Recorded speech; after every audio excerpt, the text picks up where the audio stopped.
এটি একটি মাজার। এটি হচ্ছে উত্তর দক্ষিণে অবস্থিত এই মাজারটি, কিন্তু এর পাশে রয়েছে হজরত নাসিরউদ্দিন শিপাশাল্লাহ রহমতুল্লাহ আলাহির রওজা শরীফ। এটি পূর্ব পশ্চিমে। এটি নিয়ে একটি অলৌকিক ঘটনা রয়েছে, যেটি আমরা খাদেমের কাছ থেকে শুনবো। এই জায়গায় পর্দা করার পরে ওনার হুজরাখানায় লাশটা রেখে দিয়েছে খাটের মধ্যে। এখন দেখা গেল চকি আছে, উনি নেই। এই জায়গাটার নাম হলো চকি দেখি, 1-1.5 মাইল দূরে আছে এরিয়াটা, এটার নাম হলো চকি। চকি আছে, উনি নাই, এটার নামটাই হয়েছে এখন চকি দেখি। প্রিয় বন্ধুরা, দেখলাম 1000 বছরের আগে হজরত নাসিরউদ্দিন শিপাশাল্লাহ এবং ওনার 20 জন সঙ্গী এই ধরনের গুহাগুলোতে ইবাদত করেছেন। ওনারা আল্লাহর নৈকট্য লাভ করেছেন এই মুরাকাবা মুশাহাদার মাধ্যমে। আমরা একটু সেদিকেও যাচ্ছি। আমি যদি ওফাত করি, আমার ওফাতের পরে আমার মাথাটা পূর্ব পশ্চিম দিয়ে যাই, তারপর 2 দল হয়ে গেল। বলে যে না, আমাদের বাংলাদেশের রেওয়াজ হলো উত্তর দক্ষিণে, শরীয়তের বিধান মতো আমরা উত্তর দক্ষিণে। আর আসে গেছে না পাগল হলে না, আমরা দিব পূর্ব পশ্চিমে। শরীয়ত তো বড় আগে, শরীয়ত অনুযায়ী উনারে উত্তর দক্ষিণে দেওয়া হইল। হ্যাঁ, দেওয়ার 40 কদম পরে মাজারটা গ্রুম করে আওয়াজ করে। এখানে অনেকগুলো মাজার আমরা দেখতে পাচ্ছি, অসংখ্য মাজার রয়েছে এই জায়গায়।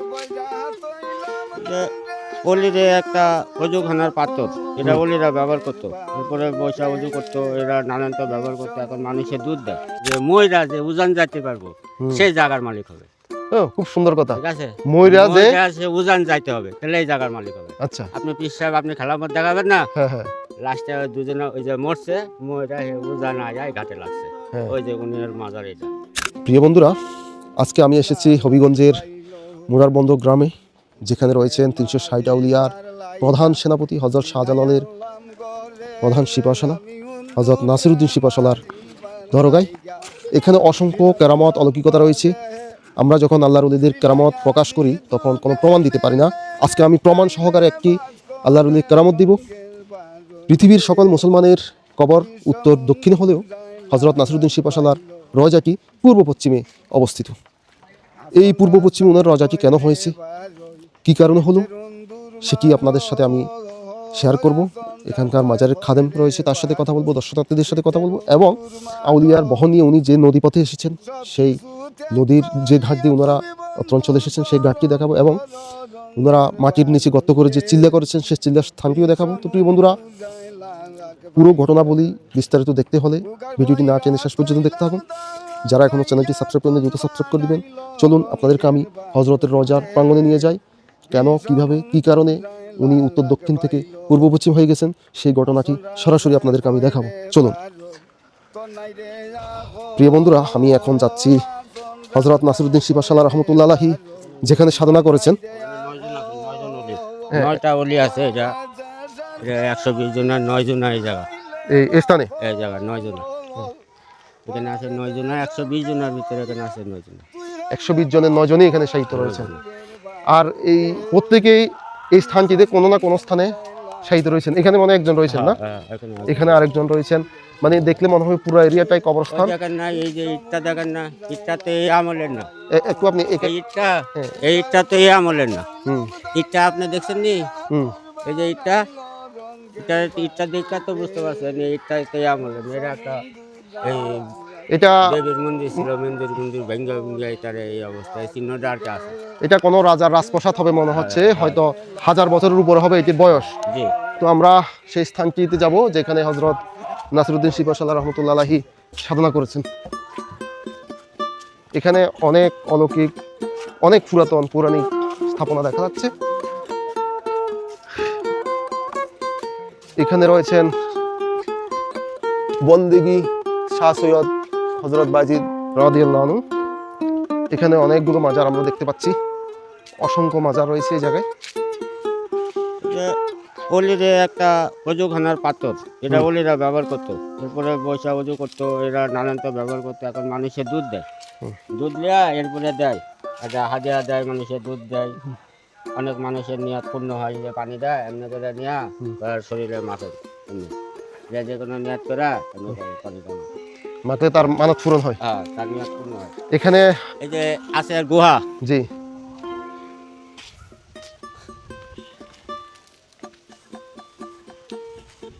এটা আপনার এই আগে তো এটা বহু জঙ্গল ছিল।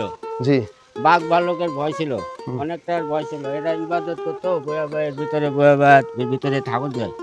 যদি আপনি কন আমি নামতে পারি, হ্যাঁ নামেন, আমি দেখাতে পারো। দেখান, অসুবিধা নেই, আপনি নামেন। এটা এদিক দেন, আমি পরে আপনাকে আবার দিচ্ছি। ভাই আমাকে অনেক সহযোগিতা করছেন, উনি নেমে আমাকে দেখানোর চেষ্টা করছেন। ক্যামেরাটা দেন, এই যে ক্যামেরাটা, আমি ক্যামেরাটা ওনাকে দিচ্ছি। এই যে 120 অলির দরবার, অলিরা এখানে শুয়ে এখানে আর একটা চিল্লা আছে, এর ভিতরে 5 জন মানুষ একসাথে নামাজ পড়া যায়। আচ্ছা, এর ভিতরে এই গুহা, এই যে প্রত্যেকটা ইটটা দেখছেন নি, ইটটা আজ আমলের না, বহুত আগের আমলের। এটা গাছ, এর ভিতরে ছিল 3 নিচে, এই যে গাছ, এই যে গাছটা দিতে গাছ মুড়া এখানে। আর চিল্লা এখানে আর একটা আছে, যে ওই যে আছে বড়, একসাথে 5 জন মানুষ নামাজ পড়া যায়।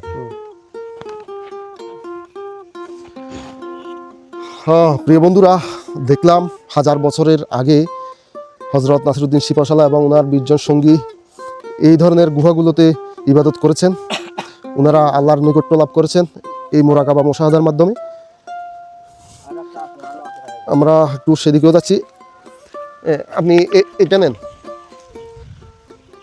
এই সবগুলো মাজার 100, এই যে 120 20 জনের না? এর ভিতরে আছে কত দূর, ওখানে আছে সবটি মাজার।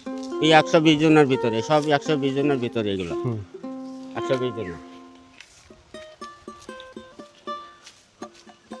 এখানে প্রবেশ করছি, এটি আর কি মাজার শরীফ। 120 জনের ভিতর উনিও একজন। 120 জনের মুরব্বী বন্দিগি শাহ, 120 জনের মুরব্বী উনি, বন্দিগি শাহ। 120 জন আউলিয়ার মুরব্বী উনি। ইনারগুলো যে কুতুব আউলিয়া ওই পাশে, হ্যাঁ সবটি মাজার। এখানে রয়েছে অনেকগুলো মাজার। এই 120 জনের ভিতর উনি সবার মুরব্বী। আমি একটু ভিতরের দিকটা একটু দেখানোর চেষ্টা করি। হজরতের সিনা মোবারক, আর এখানে এই যে একটি বাতিঘর রয়েছে, যেখানে বাতি জ্বালানো হয়, ভক্তরা এখানে বাতি প্রজ্বলন করেন। এখানে কুতুবুল আউলিয়া রহমতুল্লাহ আলাহির মাজার শরীফ। আমরা একটু ভিতরে যাচ্ছি।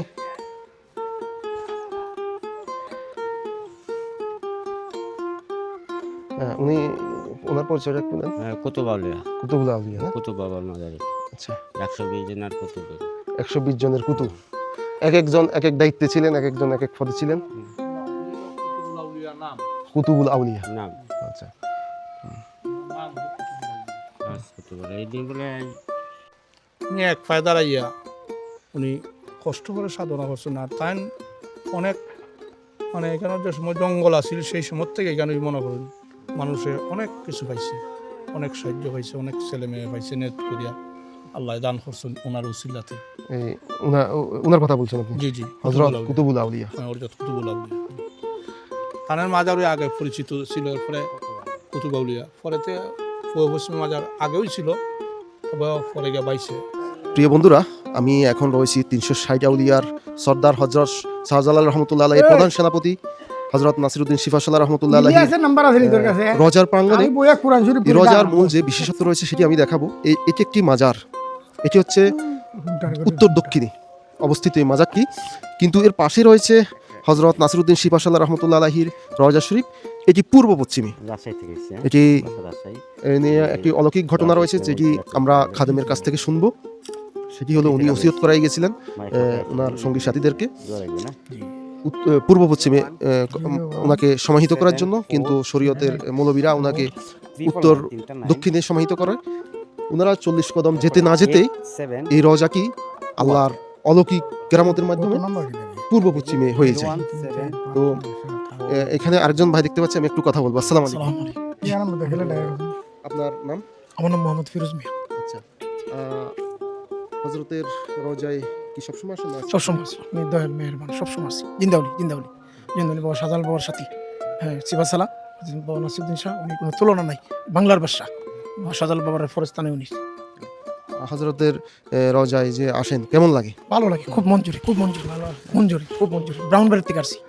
জি, ব্রাউনবাড়িতে দয়ালের রোজা দেখার জন্য খুব মঞ্জুরি। আল্লাহ শুকরিয়া। আপনার কি কোনো মানত ছিল বা কোনো ইচ্ছা? সালাম দেওয়ার জন্য আসছি। হ্যাঁ সালাম যাওয়ার জন্য আসছি, সর্বদা এইখানে আছি। হজরত নাসিরুদ্দিন সিফাসাল্লাহ রহমতুল্লাহ আলাই উনি জন্মগ্রহণ করেন মদিনায়, বাগদাদে হলে ওনার বসবাস, দিল্লিতে ওনার কর্মস্থল। হুজুরে পাক সাল্লাল্লাহু আলাইহি ইসলামের রুহানি নির্দেশে উনি বাগদাদ পর্যন্ত আইয়া ফিরোজ শাহ তুগলকের সাধারণ সৈনিকে ভর্তি হয়েছেন। এদিকে এই যেটাকে আমরা সিলেট বলি, এটার নাম ছিল গৌর রাজ্য। এই গৌরের রাজা ছিল আশোক নারায়ণ। সিকন্দর শাহ গাজী 6 বার হারছে। সিকন্দর শাহ গাজী 6 বার হারার পরে ফিরোজ শাহ তুগলক বললেন যে কেন হারতেছি, নজ্জম ডাকালেন, আমরা যাকে বলি গণক। গণকে গণ্য হলো যে গৌরের আবহাওয়া ভালো নয় এবং গোবিন্দ হইল জাদুগির, এই জন্য আমরা পারতেছেন না, যে কি করে পারবো, কি করলে পরে এটা সম্ভব হবে। গণক আবার বসলো, গণ্য হলো যে হ্যাঁ পারবেন, অলৌকিক শক্তি না ছাড়া হবে না। তখন বাদশাহ বললেন যে অলৌকিক শক্তি আমি কোথায় পাবো? তখন বাদশাহ গণ্য আবার বললেন যে হ্যাঁ আপনার সৈন্যদের মধ্যে এমন এক সৈন্য আছে তার দ্বারা সম্ভব। বলে এটা আমি কী করে চিনবো, আমার তো লাখ লাখ সৈন্য। বলে অল্প কিছুদিনের মধ্যে ঝড় তুফান হবে, যার তাঁবুতে বাতি জ্বলবে তার দ্বারাই সম্ভব।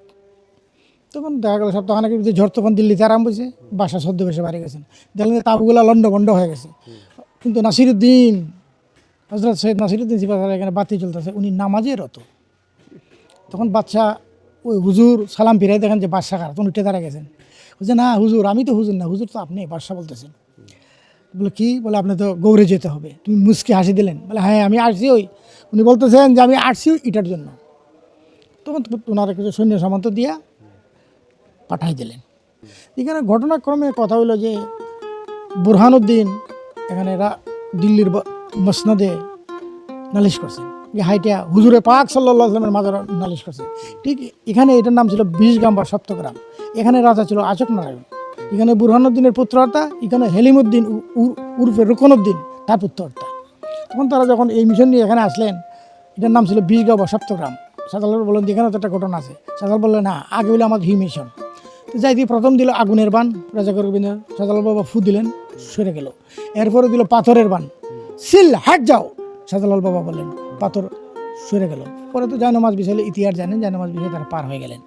যখন আমি খালি মুরারবন্দের ইতিহাসটা বলতেছি, যখন ওইটা পার হয়ে গেলেন, গিয়ে যখন ওই মিশন হইল, এই মিশনে হজরত শাহজালাল মজরত এমনি রহমতুল্লাহ আলাই বললেন যে কার আসরের নামাজ ফজরের নামাজ কাজা হয় নাই। তখন নাসিরুদ্দিন বাবা বললেন আমার। বলে আপনি আজান দেন। তখন তিনি আজান দিলেন, আল্লাহু আকবার, আল্লাহু আকবার। এই আজান দিলেন, রাজার 7 তলা দালান ভেঙে পড়ল। কার? গর্গবিন্দের দালান ভেঙে পড়ল। যুদ্ধ যখন হয়ে সমাপ্তি হইল, এটা তো জানেন হজরত শাহজালাল বাবা তার মারা, শাহজালাল বাবার যে ঘটনাটা, বুরহানুদ্দিন রাজা গর্গবিন্দের মা ছিল সিদ্ধ পুরুষ, সিদ্ধ মহিলা। উনি বলতেছেন, এ গোবিন্দ, তোমার এখানে মহা মানুষের আবির্ভাব হইতেছে, মহা মনুষ্যের আবির্ভাব হইতেছে। তুমি যদি তাদের কথা মানে নাও, তোমার রাজত্ব থাকবে। তারা আবার রাজত্বের পাগল না। বলি এটার প্রমাণ, বলে তোমার যে কি আছে, গোয়া আছে, যার থেকে তুমি মানুষ চিন্তা করো, এটা নষ্ট হয়ে যাবে। আর কি বলে তোমার যে তীর্ধনুকটা আছে, এটা তুমি যে মন্ত্র বলে পড়ো, তারা নিয়ে দিলে অটোমেটিক উঠে যাবে। বলে তাই নাকি? বলা হয় একে একে তো সবই পাঠাইছে। এই তীর্ধনুকটা যে পাঠাইছে, এই তীর্ধনুকটা হযরত নাসিরুদ্দিন সিফাসাল্লাহ লা ইলাহা ইল্লাল্লাহ মুহাম্মাদুর রাসূলুল্লাহ বইলা সংযোগ করে তার কীর্তন মাঝে পাঠিয়ে দিয়েছে।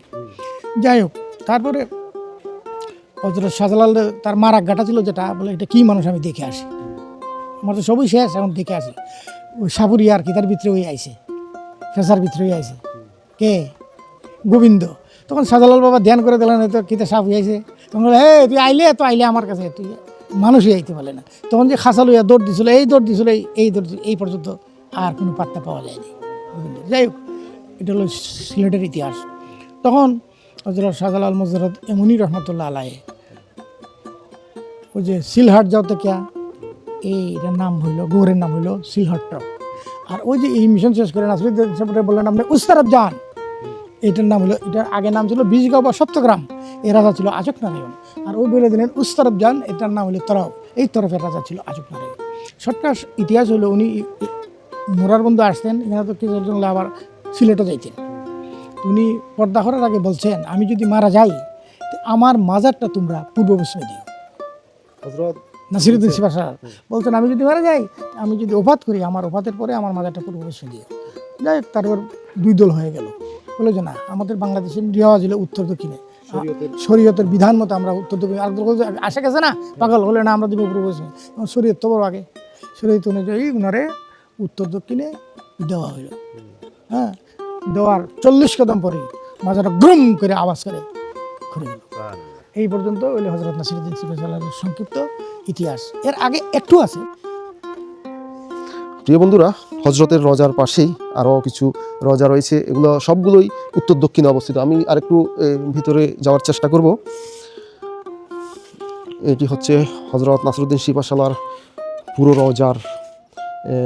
এদিকে রয়েছে ওনার শির মোবারক, মস্তক মোবারক রয়েছে। আর এর পাশে আরও কিছু রজা রয়েছেন, এগুলো উত্তর দক্ষিণে অবস্থিত। শুধু ওনার রজাটা পূর্ব পশ্চিমে। এই এলাকাতেই 160 জন আউলিয়ার মাজার রয়েছে এই দরগার ভিতরে। 160 জনই ওনার সাথে এসেছেন। তো আমি ঘুরে ঘুরে সেগুলো দেখানোর চেষ্টা করব। যেহেতু উনি প্রধান সেনাপতি ছিলেন, ওনার সৈন্য সামন্ত ওনার সাথেই ছিলেন। আমি একজন এখানে দর্শনার্থী দেখতে পাচ্ছি, আমি একটু কথা বলবো। আসসালামু আলাইকুম। আসসালামু রাহমাতুল্লাহি ওয়া বারাকাতুহু। আপনার নাম? আব্দুল হাকিম বিল্লাল। আচ্ছা, কোথা থেকে এসেছেন? আমি এসেছি চুনারঘাটের পশ্চিমে হলদেউরা 4 নং ইউপি থেকে, আচ্ছা উপজেলারই। আচ্ছা, হজরতের দরবারে কি সবসময় আসেন না আজকে এসেছেন? অ্যাকচুয়ালি সবসময় আসা হয় না, হয়তো সপ্তাহে একবার আসি, এই আর কি আসা হয়। কেমন লাগে? আলহামদুলিল্লাহ, ভালো লাগে। ইনশাআল্লাহ। পৃথিবীর সমস্ত সুখ শান্তি থেকে আমরা এখানে যখন আসি, একটু আত্মার মধ্যে একটি প্রশুদ্ধ শান্তি। উনি আরও দুই জায়গায় পর্দার আমরা খিতা পাই। একটা হলো শাহজালাল সাহেবের মাজারের 1-1.5 মাইল 1.5 কিলো উত্তর সাইডে এয়ারপোর্ট রোডে উনি এখানে ওনার চিল্লা আছে। এখানে বলছেন যে আমি যদি মারা যাই তা আমার লাশটা তুমি আমার হুজরাখানায় রাখি দিও। আচ্ছা, এটার রহস্য কি? মানে কেন উনি এইভাবে চাইছেন? আলা ওলি আল্লাহ ওয়ালা খাউফুন আলাইহিম ওয়ালা ইয়াহজানুন। আল্লাহর ওলিরার কেরামত বোঝা, আল্লাহর ওলিরা মরে না জিতা, এরকম আমরা বহুত ইতিহাস জানি। যাই হোক, এটা তো কোরআন এবং হাদিসই আছে বহু কিছু। এখন ওই যে উনি সেই জায়গায় পর্দা করার পরে ওনার হুজরাখানায় লাশটা রেখে দিয়েছে খাটের মধ্যে। এখন দেখা গেল চকি আছে, উনি নাই। এই জায়গাটার নাম হলো চকি দিকি, 1-1.5 মাইল দূরে যে এরিয়াটা, এটার নাম হলো চকি দিকি। চকি আছে, উনি নাই। এটার নামটাই হয়েছে এখন চকি দিকি, সিলেটের এয়ারপোর্ট রোডে। যাই হোক, এখান থেকে আবার উনি এখানে আসছেন। এটা উলি আল্লাহদের কেরামত। আল্লাহ উলি আল্লাহ কেরামতুল হাক্কুন, উলি আল্লাহদের কেরামত। আমরা যদি মুসলমান হই বিশ্বাস করতে হবে, বুঝছেন না? যাই হোক, তারপরে ওই এইভাবে বলছেন। 40 কদম যাওয়ার পরে মাজার ঘুরে গেছে। অদ্যবদিও 1303 থেকে 4 এখানে আসছেন। প্রতি বছর 14, 15, 16 জানুয়ারি বাংলা 30 পৌষের 2রা মাঘ ওনার পবিত্র উরুস মুবারক হয়। এই বছর 50 বছরের ভিতরে এত লোক জানা, এই বছর যে লোক মানুষ মাজার জিয়ারত করতে পারছে না। আর এখানে অলি আল্লাহদের এমন একটা রহমত, অলি আল্লাহর কাছে যারা অলি আল্লাহ বিশ্বাস করে, যারা আহলে বায়াত বিশ্বাস করে, পাক পাঞ্জাতন যারা বিশ্বাস করে, তারা অলি আল্লাহর দ্বার না ছাড়া মুক্তির কোনো রাস্তা নেই। এর ভিতরে কি আছে? ভিতরে ওই কয়েকজনে দাঁড়ায় নামাজ পড়তে পারে। 5 জন মানুষ। এটা গুহা। 5-7 জনে নামাজ পড়তে পারে, গুহা দাঁড়ায় নামাজ পড়তে পারে। এটা আউলিয়ারার তখন সময়ের। তো এই মাজারটা আমি পাকিস্তান আমলে করছিলাম, কতটা বুঝাইছি। এই দাঁড়ের রাজাটা আমার বড় আব্বা, ওর দাদা, দাদা দাদি। আপনি কি এই 120 জনের ওয়ারিশান? আমি 120 জন ওয়ারিশান। প্রিয় দর্শক, উনার যে বডি স্ট্রাকচার, এটা কিন্তু অ্যারাবিয়ান। এই যে দেখলে বোঝা যায় যে অ্যারাবিয়ান একটা লুক আছে ওনার ভিতর। ওই যে যেহেতু নাসিরউদ্দিন সিপাহসালার সাথে সবাই আরব থেকে এসেছেন। এই জায়গায় আপনার এখানে আগে বড় বড় জাহাজ চলতো, বড় বড় নৌকা চলতো। মানুষ আসতো সদাগর, যারা সদাগরি করতো বড় বড় জাহাজ নিয়ে। এখানে আছে সালামি ঘাট, 120 হলে সালামি ঘাট। এটা নগলিরাও আসছে। এখানে একটা মাজার আছে। এই মাজারটা আপনার 2 ভাই ছিল। কাজে লাগা এই জায়গাটার মালিক হবে কেটা, লাস্টে পরামানি জজেরা কইছে যে ময়রা যে উজান যাইতে পারবো সেই জায়গার মালিক হবে। খুব সুন্দর কথা। ঠিক আছে, ময়রা যে উজান যাইতে হবে, তাহলে এই জায়গার মালিক হবে। আচ্ছা, আপনি পীর সাহেব, আপনি খেলার মধ্যে দেখাবেন না? হ্যাঁ। লাস্টে দুজনে ওই যে মরছে, ময়রা উজান আয় ঘাটে লাগছে। ওই যে উনির মাজার এটা, বুঝতে পারছেন? মানে ওই জায়গায় ওনারা ইন্তেকাল করেছে। বাজারে হচ্ছে ওই দিক থেকে নাইছে উজান, ময়রা উজান আইছে, উজান আইছে জায়গাটার মালিক হইছে। এটা আছে মাজার কোন জায়গায়? ওই যে ত্রিপাল দেখা যাচ্ছে, এটা এই যে আমরা দেখানোর চেষ্টা করছি, ওই যে তিরপাল, এই মাজারটা। হ্যাঁ। আর আপনার এটা আছে খয়গাং, এই গাং দিয়ে আপনার সব কিছু সব জায়গায় যাওয়া যাবে। হ্যাঁ আমি নিজেই গেছি একটা ছোট কুশ নৌকা বানালিয়া, হুম। এটা বাবা নাসিরউদ্দিন মাজারের ব্যানার টাঙ্গাইছি, মিলাদ দিছি, দিয়া এখান থেকে গেছি গনিশা রাতালিশা ন্যাংটার মাজারে যে 105 দিন হয়েছে। আল্লাহ আমাকে ওলি আল্লাহর উসিলায় এই সফরটা আমি করছি। 105 দিন এই রিয়াজতে এই নদীরটা আমি করছি, ঢাকা নারায়ণগঞ্জ পর্যন্ত। হ্যাঁ ন্যাংটার মাজার 105 দিন লাগছে। আমি এ বাবা ওলি আল্লাহর উসিলায় নৌকা বানালি আমি গাং দিয়ে গেছি। এই গাং দিয়ে সব জায়গায় যাওয়া যায়, চিটাগাং যাবো, সিলেট যাবো, সব জায়গায় যাবো। আর এদিক যাবেন ভারত। আচ্ছা, এই যে দেখা যাচ্ছে এদিকে ভারত। হুম। প্রিয় বন্ধুরা, আপনাদের ভাই আরিফ সুফিবাদ চ্যানেলের পক্ষ থেকে হজরত নাসিরউদ্দিন শিফাশাল্লাহ রহমতুল্লাহ আলাহির দরবার মুরার বন্দর গ্রাম থেকে এতক্ষণ ঘুরে ঘুরে ওনার রজার অলৌকিকতা, কেন পূর্ব থেকে পশ্চিম হয়ে গেছিল এই রজাটি, সেই ঘটনা বলি। এবং এই অত্র অঞ্চলে 120 জন যে আউলিয়া এসেছেন, যে নদী হয়ে যে ঘাট দিয়ে ওনারা এখানে এসেছেন, এবং ওনাদের সেই চিল্লার স্থান মাটির নিচে, মাটি করে ওনারা চিল্লা করেছিলেন। দর্শনার্থীদের বক্তব্য, এখানে যারা ভবঘুরে পাগল সন্ন্যাসী আছে তাদের বক্তব্য নিয়ে আজকের ভিডিওটি আমি সাজিয়েছি। তো ভিডিওটি কেমন লেগেছে সেটি কমেন্ট বক্সে অবশ্যই জানাবেন, এবং যারা এখনও চ্যানেলটি সাবস্ক্রাইব করেননি দ্রুত সাবস্ক্রাইব করে দিবেন। তো প্রিয় বন্ধুরা, আজকে আমার যাওয়ার সময় হয়ে গেছে। দেখা হবে নতুন কোনো ভিডিওতে, নতুন কোনো আল্লাহর ওলির দরবারে। ততক্ষণ পর্যন্ত সবাই ভালো থাকবেন, সুস্থ থাকবেন। দেখা হবে নতুন কোনো ভিডিওতে। ততক্ষণ পর্যন্ত আপনাদের থেকে আমি বিদায় নিচ্ছি। সবাইকে ধন্যবাদ। আসসালামু আলাইকুম।